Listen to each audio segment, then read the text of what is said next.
narinig nila sa fake news na yun at sinang-ayunan nag-comment ay ipapatawag din. Hindi na kami nagtataka. Maraming mga tumutuligsa sa aming pananampalataya sa katatagan ng Iglesia ni Cristo. Maraming naninira. Pero ang Diyos ang nangako, siya rin ang gagawa ng paraan. Maraming paraan ang Panginoong Diyos para ipagsanggalang ang kanyang bayan. Hindi natin alam kung ano ang kanyang mga paraan. Siya lamang ang nakakaalam niyan. Dito namin kayo inaakay. Dito namin kayo hinihikayat, makinig. Subukan ninyo, huwag kayong mahiya. Subukan ninyong makinig sa Iglesia ni Cristo. Bakit sa kabila ng mga pag-uusig ay maraming umaanib? Laging nagtatagumpay ang Iglesia ni Cristo. Ay ginawa nila yun. Ako pa kaya? Ang kaibahan lang, mga minamahal kong mga kababayan. Matindi si Epifanio Labrador. Alam naman natin na ang lugar ng Pampanga ay balwarte ng mga nagdadamihang membro ng Iglesia ni Manalo na dati ay Iglesia talaga ni Cristo.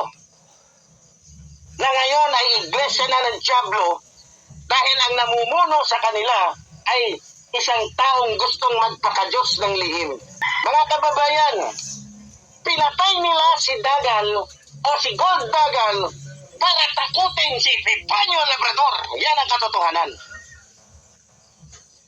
Gusto nilang ipakita sa akin na ganun ang mangyayari sa mga taong magsasalita tungkol sa kanila. Ngayon, itinatanggi na naman ng Iglesia, ng Diablo o ni Manalo yung ginawa nila. At siyempre, natural. Gagamitin nila yung mga putang inang mga vloggers nila na hanggang ngayon ay nahe-hypnotize. At sasabihin nila, sinisira na naman daw yung kanilang pananampalataya, mga gago. Ha? Pananampalataya? Kasama ba sa pananampalataya ninyo ang magpapatay ng mga taong nagsasalita tungkol sa malakulto ninyong reliyon? Kahit anong gawin ninyo, lumalabas at nakikita ng sambayanang Pilipino. Labrador. Kung gaano kayo ka-plastic. Kayo yung sinasabi sa Biblia na akala mo yung mga tupa, pero mga lobo pala na anumang oras ay handang pumatay o sumitil ng mga taong gusto nila. Ito talagang si Labrador ay lantaran na niyang sinasabi. Si Epifanio Labrador, lantaran na niyang sinasabi na ang kay Eduardo B. Manalo ang nagpapatay kay Gold Dagal. Napakawalang hiya talaga ng taong ito. Grabe yung bunganga niya, grabe yung pag-iisip niya at sinasang-ayunan din ng kanyang mga followers, subscribers. Mababasa sa kanyang mga comment, pinapag-iingat pa daw siya. Tanggap na tanggap nila yung mga ganong klaseng pananalita na wala namang batayan laban sa iglesia. Sinasabi ni Labrador na mga vlogger ng INCI pagtatanggol daw ang pananampalataya, ang pamamahala. Alangan namang hindi namin ipagtanggol. Anong gagawin namin? Manunood na lang kami sa iyo, makikinig na lang sa iyo? Hindi ganun. Hindi ganun. Walang katotohanan yung mga sinasabi mo eh. Walang katotohanan. Sino ba ang unang nagsalita ng masama laban sa iglesia? Hindi ba ikaw, Epifanio Labrador? Noong natapos yung rally, noong January 13, ang daming lumabas na mga haka-haka na hindi magaganda. Ang daming mga nagsasabi na yung rally daw na iyon ay patungkol daw sa Vice President na sinasang-ayunan daw ng tawag nito. Yung rally daw na iyon noon ay kinakampihan daw ng INC ang Vice President Sara Duterte. Napakalinaw ng sinabi doon sa rally na para sa kapayapaan o para sa ikauunlad ng bayan. Unahin muna ang bayan, huwag ang sarili, kapakanan. Doon nagsimula lahat ito eh. Tapos kung ano-ano, kung saan-saan na dinala yung mga paninira mo sa Iglesia ni Cristo. Tama ba yung ginagawa mo yan? Kaya dapat lamang na ipatawag ka sa TRICOM eh. Hindi lang Iglesia ni Cristo ang minumura mo, nilalait ang, hindi lang ang Ka-Eduardo ang pinagsasabihan mo ng hindi magagandang mga salita, ng hindi kaaya-aya sa pandinig. Marami naman talaga ang hindi sang-ayon sa style mo. No.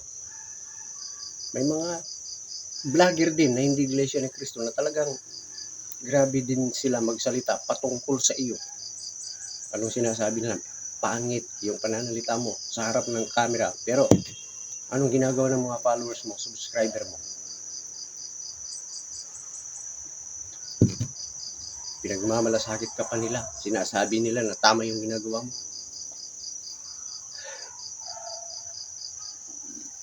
Bakit mo nasabing yung pananampalataya namin ay ano ba yung pagkakasabi mo? Panoorin nga natin. Pananampalataya? Kasama ba sa pananampalataya ninyo ang magpapatay ng mga tao nagsasalita? Ngayon ko lang natuklasan na yung mga vlogger pala na naninira sa ating mahal na Pangulo, yung iba pala dyan, membro pala ng Iglesia ni Manalo. So katuwang nila, kasama nila Digongyo na naninira sa ating mahal na Pangulo. Yung mga vlogger na membro ng Iglesia ni Manalo, hindi ni Cristo ha. May tulad ng sinabi ko. Ayun, sinisiraan daw ng vlogger na Iglesia ni Cristo, si Epifanio Labrador. Sino ba ang unang nanira? Sino ang unang pagsalita ng masasama sa Iglesia ni Cristo? Karapatan namin na ipagtanggol yung mga pinagsasabi mong walang katotohanan. Kesyo pinagpapatay si ganito, kesyo kung ano-anong mga isyong binabato mo sa iglesia na may mga utang, kung saan-saan dinadala yung mga kung saan-saan na napupunta yung mga pagbibintang mo sa iglesia na wala namang batayan. Marami kang ibinabatong hindi magagandang panlalait sa iglesia ni Cristo. Sabi mo nagpapatay yung paring Richmond, yung tawag nito, sino pa yun, si Percy Lapid. Ikaw mismo nagsasabi niyan, Epifanio Labrador, na ipinapapatay ng iglesia ni Cristo at yung sinasabi mong death squad ng INC, yun daw ang yun ang sabi niya sa kanyang mga video Hindi ba lantarang hindi ko alam kung talaga namang walang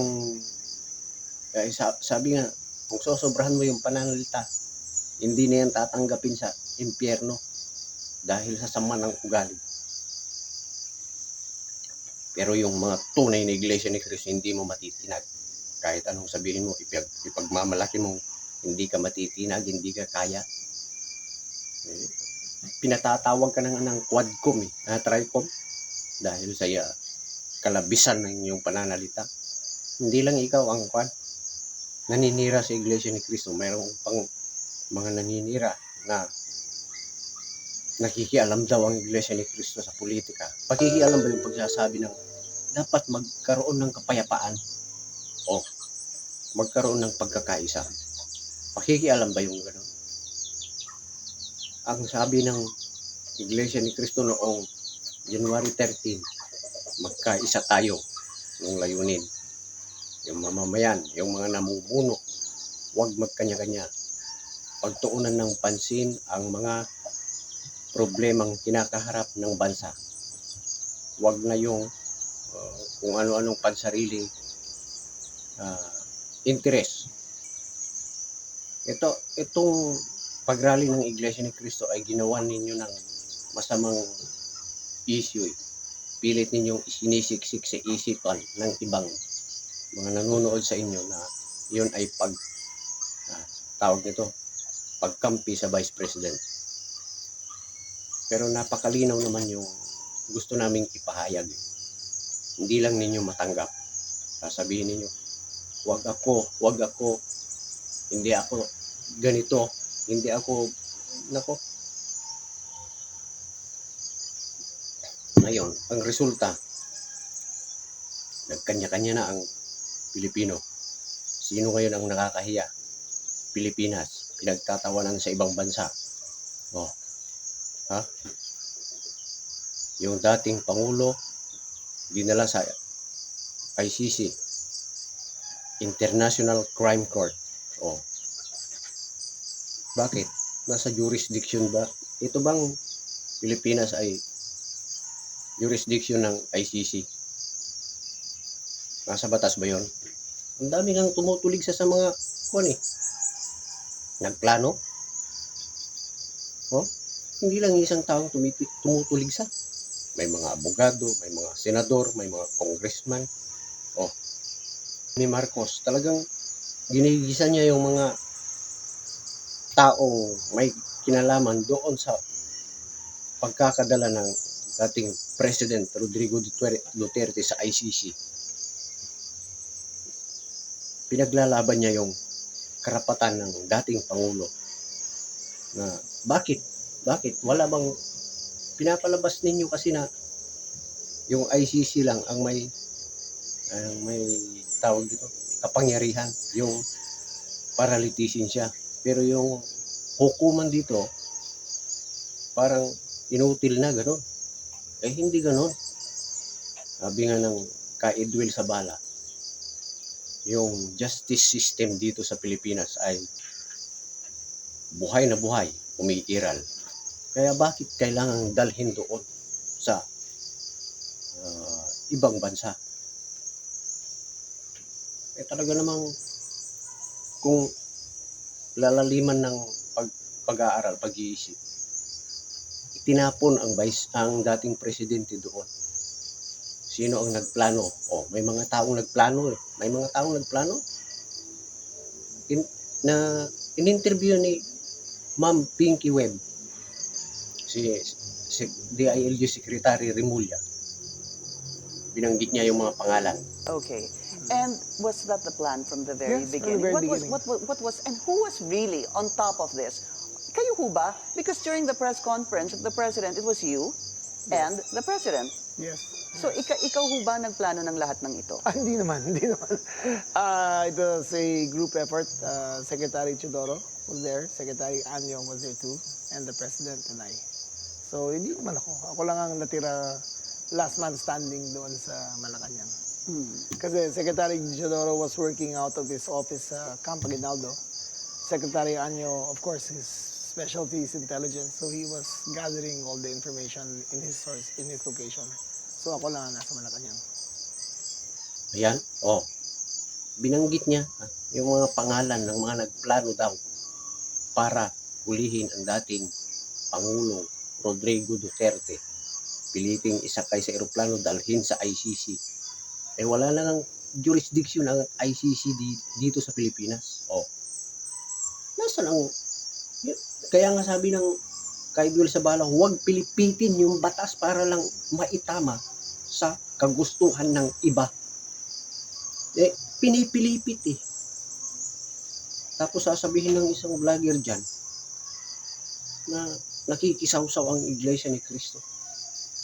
Pinapalabas niya sa kanyang video na si Tatay Digong at ang Iglesia ni Cristo ay parang pinapalabas niya na ang Iglesia ni Cristo ay gustong kunin ang dating presidente, ibalik sa Pilipinas.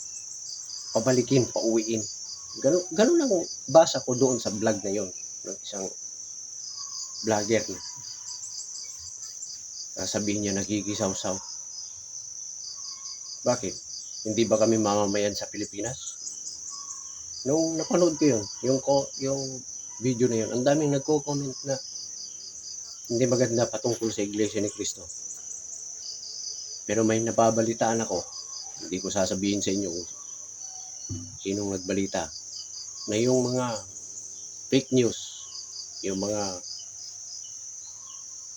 walang batayan, na lahat ng mga narinig nila sa fake news na yon at sinang-ayunan nag-comment ay ipapatawag din. Wala pang ngayon final na decision tungkol sa mga ganong mga comment. Oh, napaka ng mga tao ngayon. Sausawero, sausawera. Para lang sumikat. Gagawan nila ng isyong Iglesia ni Cristo. Sabagay, hindi na kami magtataka kaming mga Iglesia ni Cristo. Kasi nga, habang ang isang puno na maraming bunga, binabato yan. Binabato yung mga bunga. Pero yung isang puno na walang bunga, walang pumapansin. Hindi yan pinapansin. Ganyan ang nangyayari sa Iglesia ni Cristo. Sinasampalatayanan namin yung mga nakasulat sa Biblia na ipagsasanggalang ng Panginoong Diyos ang kanyang bayan. Noon pang unang panahon yan, bayan pa ng Israel, pinagsasanggalang ng Diyos ang kanyang bayan. Isaias 41:11. Narito, silang lahat na nangagagalit sa iyo ay mga papahiya at mga lilito. Silang nangakikipaglaban sa iyo ay papanaw at mga papahamak. Iyan ang hula ng Panginoong Diyos sa kanyang bayan. Iingatan siya. Ang Panginoong Diyos mismong mag-iingat. Ang Panginoong Diyos ang magsasanggalang laban sa mga umaaway sa kanyang bayan. Bakit namin natitiyak na ang hulang iyan sa 41:11 ay patungkol sa Iglesia ni Cristo? Medyo ibaba ko lang ng pagbasa dito sa Isaias 41:8 hanggang 10. Kanina sa 11 yun eh. Ito kaya dito naman sa 8. Pero ikaw, Israel, na aking lingkod at pinili na mula sa lahi ni Abraham, na aking kaibigan, tinawag kita at kinuha mula sa pinakamalayong dako ng mundo. Sinabi ko sa iyo na ikaw ay aking lingkod. Pinili kita at hindi itinakwil. Huwag kang mangamba dahil ako ang Diyos mo. Palalakasin kita at tutulungan. Iingatan kita sa pamamagitan ng aking kapangyarihan na siya ring makapagliligtas sa iyo. Bakit namin natitiyak na yung hulang iyon ay patungkol sa Iglesia ni Cristo? Ayon din sa ating nabasa, mayroong pinili ang Diyos mula sa malayong dako, sa ibang mga salin, mula sa malayong silangan, ibang salin ng Biblia. Alin bang mga bansa ang nasa malayong silangan? Ang dami. Pero itong Pilipinas, nasa gitna, sentro, nasa malayong silangan, pero yung Pilipinas nasa gitna mismo ng malayong silangan, pinakasentro. Sa ibang talata, mga pulo ng dagat. Wala mang binabanggit na pangalang Pilipinas, pero yung nasa hula ay mga pulo ng dagat. Wala namang ibang bansa na puro pulo o kaya ay isla kundi itong Pilipinas lang. Ilang isla ba ang bumubuo sa Pilipinas? Napakarami. Sa Visayas lang, ang daming isla dyan. Halos puro isla ang nandyan. Itong Luzon, Visayas, Mindanao, 3 isla yan. Yung Visayas, binubuo pa ng maraming isla. Wala mang mababasa na literal na Pilipinas. Pero yung hula ay patungkol sa Pilipinas. Nandoon yung, gusto ko lang pong ipapansin sa inyo, doon magmumula yung binhi ni Abraham. Mayroong binhi na binabanggit. ni Abraham, na yun ay lingkod ng Diyos na iingatan niya, alalayan niya ng kanang kamay ng kanyang katwiran, na yung lahat ng pakikipag-away sa binhing iyon ay ipagsasanggalang ng Panginoong Diyos. Sino ba ang bumangon na nag-iisang relihiyon sa Pilipinas? Iglesia ni Cristo. Bakit namin nasasabing Iglesia ni Cristo ay lahi o binhi ni Abraham? Mayroong nakasulat mayroong nakasulat sa Biblia na ang binhi o lahi na nasa malayong silangan, nasa mga dako, malayong dako, nasa pulo ng mga dagat, ay Iglesia ni Cristo. Mayroong mababasa. Ito, Galatia 3:29. At kung kayo'y kay Kristo, kayo nga'y binhi ni Abraham at mga tagapagmana ayon sa pangako. Di nasagot yung tanong na Iglesia ni Cristo ba yun yung mayroong hula na lahat ng mga makikipag-away, makikipaglaban sa Iglesia ni Cristo sa binhing iyon ni Abraham ay mapapahiya? Mayroon. Nakasulat yan, kung kayo nga'y kay Kristo, kayo nga'y binhi ni Abraham. May ibang salin, kayo nga'y lahi. Hindi man literal na lahi, pero symbolical kasi yun. Symbolical yun. Sino bang nasa Panginoong Jesucristo? Iglesia. Pangalan pa lang, makikita mo na, Iglesia ni Cristo. Kaya, hindi na kami nagtataka. Maraming mga tumutuligsa sa aming pananampalataya sa katatagan ng Iglesia ni Cristo.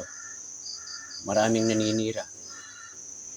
Pero ang Diyos ang nangako, siya rin ang gagawa ng paraan. Maraming paraan ang Panginoong Diyos para ipagsanggalang ang kanyang bayan. Hindi natin alam kung ano ang kanyang mga paraan. Siya lamang ang nakakaalam niyan. Iniingatan niya ang kanyang bayan. Lahat ng mga makikipag-away, mapapahiya. Ang Iglesia ni Cristo ngayon, buong mundo na. Hindi man lahat ng tao ay miyembro sa Iglesia ni Cristo. Pero laganap na sa buong mundo ang Iglesia ni Cristo. Dahil pangako rin yan ng Panginoong Diyos. Maraming tumutulig sa ngayon. Social media. Sinisiraan. Kung ano-anong paninira. Pero habang sinisiraan, lalong nagniningning, lalong tumitingkad yung mga aral. Lalong tumatatag yung mga nagsasabi na marami nang umalis sa Iglesia ni Cristo. Walang katotohanan yun. Walang katotohanan. Kalat sa social media. Halos linggo-linggo may mga umaanib sa Iglesia ni Cristo. Halos linggo-linggo mayroong mga itinatalagang mga gusaling sambahan. Bakit? May pangako ang Diyos sa kanyang bayan.